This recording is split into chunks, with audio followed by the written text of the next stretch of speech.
Hi guys, and welcome back to History Revision Success. So what I'm going to do today is hopefully to run through how you should be structuring and approaching your A-level history essays. Now these are the argument-based essays where you are given there's a 25 mark essays where you're given either a statement to respond to or you're given a question, okay? Now I'm doing this for us in the context of Nazi Germany. Obviously, we can apply this to the Tudors and to other topics as well. Now, I want to start just with how to structure the answer. So there are many ways of doing this, and that's where this kind of becomes a little bit complicated sometimes. However, I think what you need to always remember is that any essay you write either needs to be focused on balance. You always need balance, but you can focus your structure on balance, for and against. You can focus your structure on factors, different factors within a theme, or you can focus your essay structure on a journey. And a journey might take you through different parts of the argument, one after the other. Now, whichever way you choose to do it, you can hit all of the criteria. I would suggest either doing a journey-based essay or a factors-based essay is going to allow you the most sophistication. A balanced essay, kind of a for and an against, is a bit simplistic at A level. However, if you were in, the depths of despair and you didn't know what to do in the exam, it's something. So here is a rough idea of structure. Now, like I said, there are multiple ways of approaching these questions. This is not the only way. And I'm going to go through afterwards how I would reflect and answer a question based on this particular structure, and then how in a different question, actually, I would use a different approach. So my introduction, always start with an introduction. Now, in your introduction, I think it's really important to include your arguments. Also, you can give you can either critique a historian or you can use a historian to support you and embed a historian's quotation within the introduction to show that you have some really wide-ranging knowledge of the period. Now, then we get into our main body. Now, I normally recommend writing 3 paragraphs. I think that's what's effective in the time that you've got. You can really do it justice, and it allows you to really explore either the thread of the argument or the 2 sides or different factors. So I think ideally, as a rule, unless it's really difficult we want to go straight in to discuss the factor in the question in our first paragraph to show some support of the question. Next, you can kind of think about it as, well, if I've just done the support of the question, now I might want to go on the other side, and then I give my balanced argument. So your second paragraph can be an opposing factor or the opposite idea, which means your third paragraph is where your synthesis is going to take place. Now, by synthesis, what I mean is your argument. Now, this is where it gets a little bit tricky based on which approach you are taking. If you are taking the approach of factors, you might have your factor from the question, then you might have another factor, and then you might have the factor that you agree with. For example, if the question was, what caused the most Tudor rebellions over this period of Henry VII, Henry VIII, you might have, the question is religion. Religion was the main cause of rebellion in the Tudors. So you might start paragraph 1 by discussing religion, because that's the factor in the question. You might have paragraph 2 discussing political reasons, and you might have paragraph 3 discussing your own argument that actually it's a combination of religious reasons for the masses, but actually it's political reasons for the high up, or the elite or the nobility. Okay, or you might go even simpler and just say, actually, no, I believe it's the economic reasons. Do you see what I mean? We have factor of the question, an opposing factor, and then we have your argument. Now, your argument can either be another factor in isolation, or it can be what I call synthesis, where you are drawing on multiple things and providing your overall argument. It's not just this and it's not just this, but it's when they combine, that's what it is, and here's why. Then you need to finish, obviously, with your conclusion, and you again need to go in with your argument. Okay, so I want to now apply this to this exemplar question. So propaganda was the main method through which Hitler achieved a terror state. So the first thing you need to do, based on our summary here, is you need to think about what your own argument is. Okay, so I'm going to start brainstorming. So my argument, well, I know that propaganda was indispensable. I know it's really, really important. I also know that some resistance did exist, especially when propaganda tried to challenge deep-rooted ideas. I also know that fear and repression were equally as important. And actually, I think there's a relationship between the two. I think that they ensured loyalty once initial support has been confirmed by propaganda. And where propaganda failed, fear and repression worked. So they work together as one. So I've kind of summarized my argument there for myself in my thoughts or in my notes. And now I need to write it up. So when I write up an introduction, you don't want to waste too much time on this. You want to try and wrap through it quite quickly. But personally, I believe they are really important in showing and displaying to the examiner where you're headed with this argument.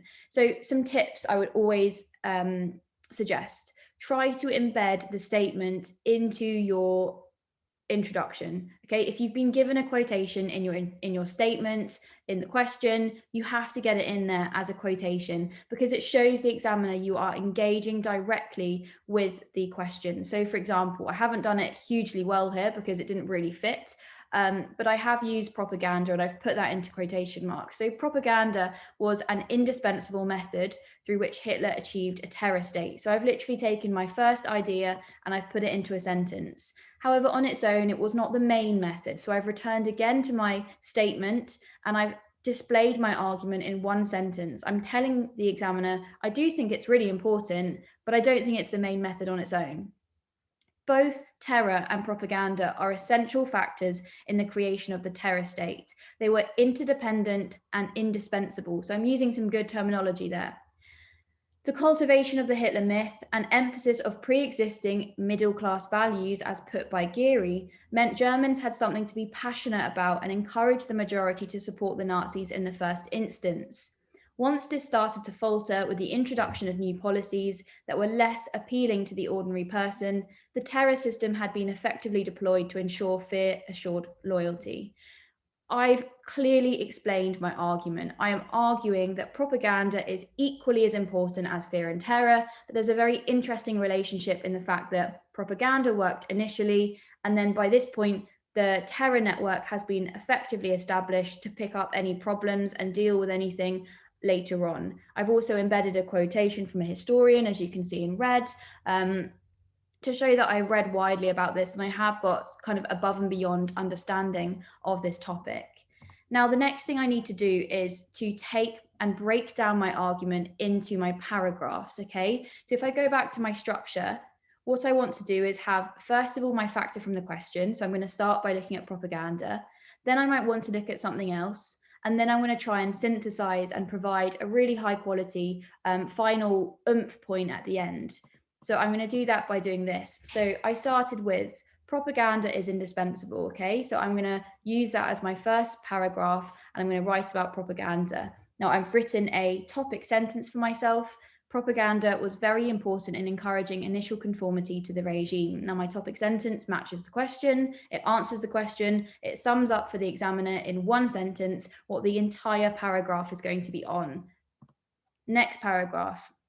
However, there was some resistance with deep-rooted ideas. Okay, so I'm going through another alternative opposing idea now. I did my factor that matched up with the question, and now I'm doing a factor that is alternative. And my alternative factor is going to be my opposing side of view and my suggestion that actually there is some resistance to propaganda. It doesn't work all the time. And I've written out for myself a topic sentence. However, there was some resistance to the terror state, especially where it tried to challenge deep-rooted values with new, less tolerable ideas. Finally, my final point was that fear and repression were equally as important, especially once initial loyalty had been secured. So again, I've written out a topic sentence. Propaganda did work in isolation, and where there, let me move out of the way, was resistance, the terror state had been established to ensure conformity. Okay, so then when I write this up, I'm consistently answering the question the whole way through. I've given myself balance. I'm giving two sides of the argument, not only in for and against of the role of propaganda, but also in an alternative option. And I'm providing a really high quality A-star argument by suggesting that it's not just a factor in isolation, it's a factor in a relationship with something else, okay? So all of that has clearly got a pathway, a fluid pathway. Now, here it is again, just in case you wanted to see it more clearly, but the next thing that you would need to do is obviously start writing your actual paragraphs itself, okay? And for that, what I suggest you do is you brainstorm what you want to actually include. So what I've done behind me is I've thought, right, my paragraph on propaganda, okay, what do I need to write about? Well, here are all the best points I have about propaganda. Now, the great thing about this is that you can, in advance, pre-select what facts you want to learn about each of these main factors. And then in the essay scenario, in the exam scenario, if you need to write a paragraph on propaganda and it being effective, you just regurgitate what you've learned. If actually, for the purposes of this essay, you want to write about something slightly different, but you still need to focus on propaganda, where you have all your points in your head, and in the exam, all you have to do is just select the correct ones. So for this particular situation, I've left off my points about criticizing propaganda because I know that I'm focusing on that in paragraph 2. I don't need to write about that in paragraph 1. Actually, in a different essay question, I might want to have those points instead of these points, or I might want to have a combination of both of them. You've probably got too much here to write about as well. So you can probably scrap some of these bullet points and just focus on, 5 or 6 of the main kind of really, really precise evidence points to help you in the exam with specific evidence. Okay, so that's what you need to do. And you need to do the same thing for every paragraph. Now, I'm not going to go through it because you can do that yourself. And if you need to, you can go have a look at my video on propaganda, on the terror state, on fear and repression to get all of the information you need for this. That is the structure, however, and how I would approach the question. Now, I said I'd give you an example where it's slightly different, and here it is. So, by 1939, German society was a society engaged in self-surveillance. To what extent do you agree? So it's essentially saying, how far did German people, how far were they informants? How far did the terror state rely on these informants? And how far and how widespread was this terror state of informants around Germany?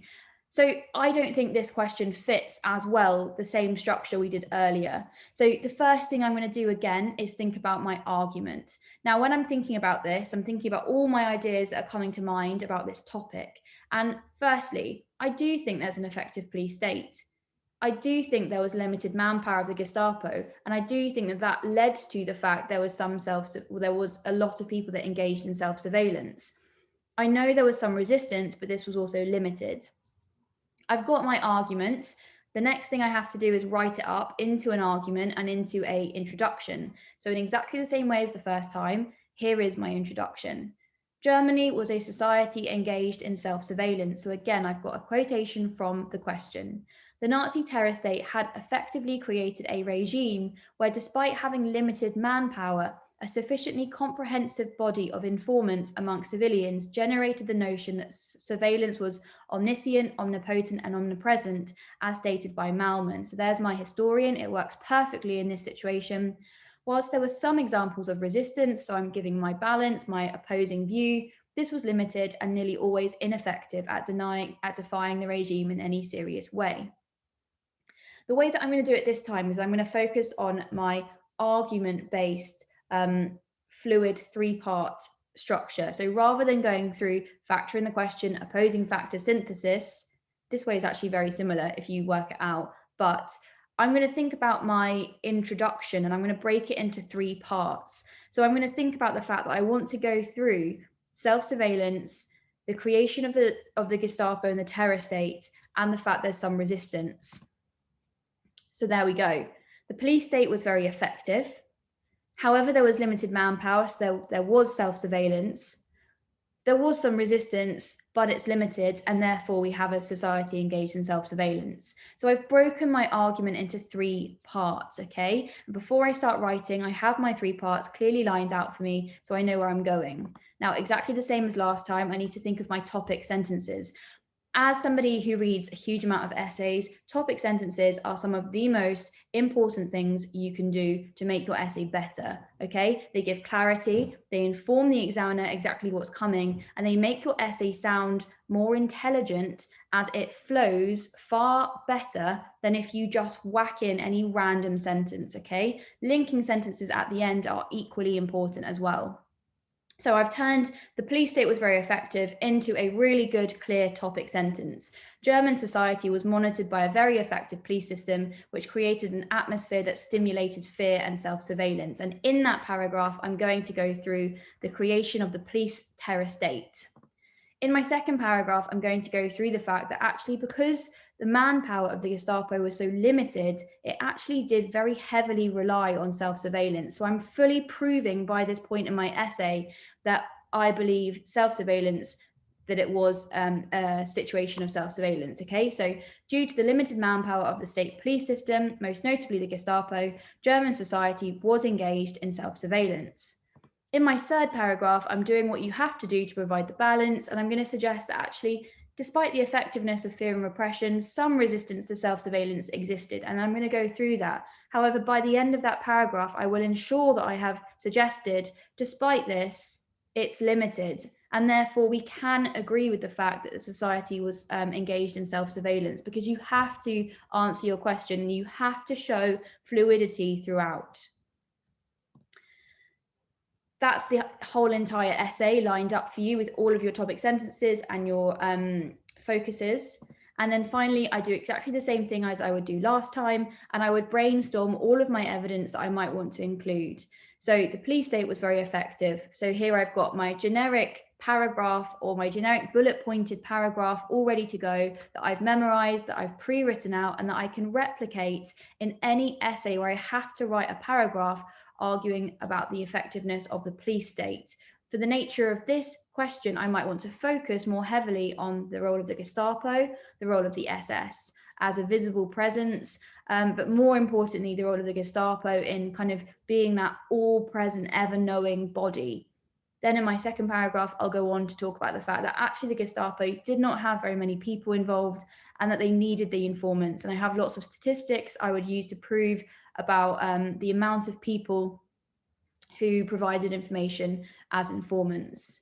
That is my quick fire guide to structuring your A-level exam questions. If you want to find out any of the content about this, go and have a look at the videos I have filmed. There's about 8 of them, I think, on the terror state. It will give you all the information you need.